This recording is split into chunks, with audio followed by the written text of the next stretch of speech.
The Blue Bouquet by Octavio Paz. I woke covered with sweat. Hot steam rose from the newly sprayed red brick pavement. A grey-winged butterfly circled the yellow light. I jumped from my hammock and crossed the room barefoot, careful not to step on some scorpion leaving his hideout for a bit of fresh air. I went to the little window and inhaled the country air. One could hear the breathing of the night, feminine, enormous. I returned to the centre of the room, emptied water from a jar into a pewter basin, and wet my towel. I rubbed my chest and legs with the soaked cloth, dried myself a little, and, making sure that no bugs were hidden in the folds of my clothes, got dressed. I ran down the green stairway. At the door of the boarding-house I bumped into the owner, a one-eyed, taciturn fellow. Sitting on a wicker stool, he smoked, his eye half closed. In a hoarse voice he asked, "Where are you going?" "To take a walk. It's too hot." Everything's closed. And no streetlights around here. You better stay put." I shrugged my shoulders, muttered "back soon," and plunged into the darkness. At first I couldn't see anything. I fumbled along the cobblestone street. I lit a cigarette. Suddenly the moon appeared from behind a black cloud, lighting a white wall that was crumbled in places. I stopped, blinded by such whiteness. Wind whistled slightly. I breathed the air of the tamarinds. The night hummed, full of leaves and insects. Crids bivouacked in the tall grass. I raised my head.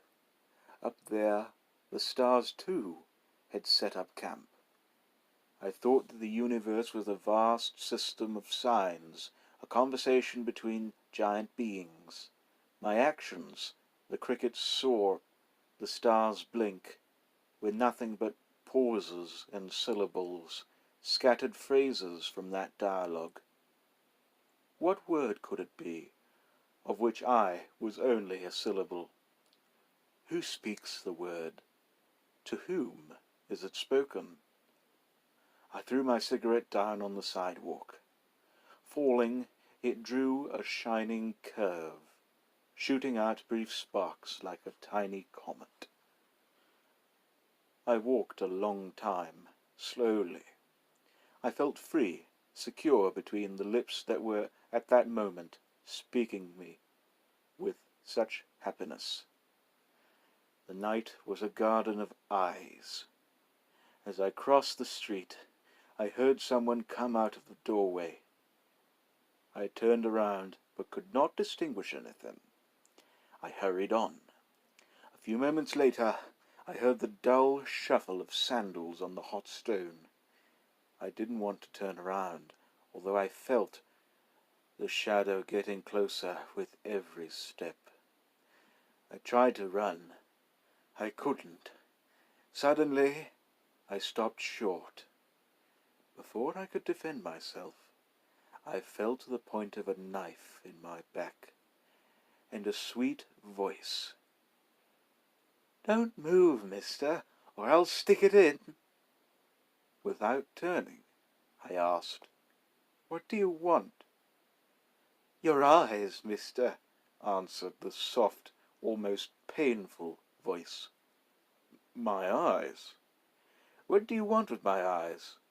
Look, I've got some money. Not much, but it's something. I'll give you everything I have if you let me go. Don't kill me."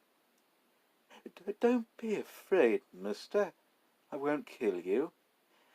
I'm only going to take your eyes." "But why do you want my eyes?" I asked again.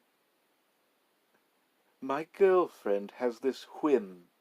She wants a bouquet of blue eyes, and around here they're hard to find." "My eyes won't help you. They're brown, not blue. Don't try to fool me, mister. I know very well that your eyes are blue. Don't take the eyes of a fellow man. I'll give you something else. Don't play saint with me, he said harshly. Turn around. I turned. He was small and fragile. His palm sombrero covered half his face. In his right hand he held a country machete that shone in the moonlight. Let me see your face. I struck a match and put it close to my face. The brightness made me squint. He opened my eyelids with a firm hand. He couldn't see very well. Standing on tiptoe, he stared at me intensely. The flame burned my fingers. I dropped it. A silent moment passed. Are you convinced now? They're not blue. Pretty clever, aren't you? He answered. Let's see. Light another one. I struck another match and put it near my eyes. Grabbing my sleeve, he ordered, "Kneel down." I knelt. With one hand, he grabbed me by the hair, pulling my head back. He bent me over, curious and tense, while his machete slowly dropped until it grazed my eyelids. I closed my eyes. "Keep them open," he ordered. I opened my eyes. The flame burned my lashes. All of a sudden, he let me go. All right, they are not blue. Beat it. He vanished. I leaned against the wall, my head in my hands. I pulled myself together, stumbling, falling, trying to get up again. I ran for an hour through the deserted town. When I got to the plaza, I saw the owner of the boarding house still sitting in the front of the door. I went in without saying a word. The next day, I left town.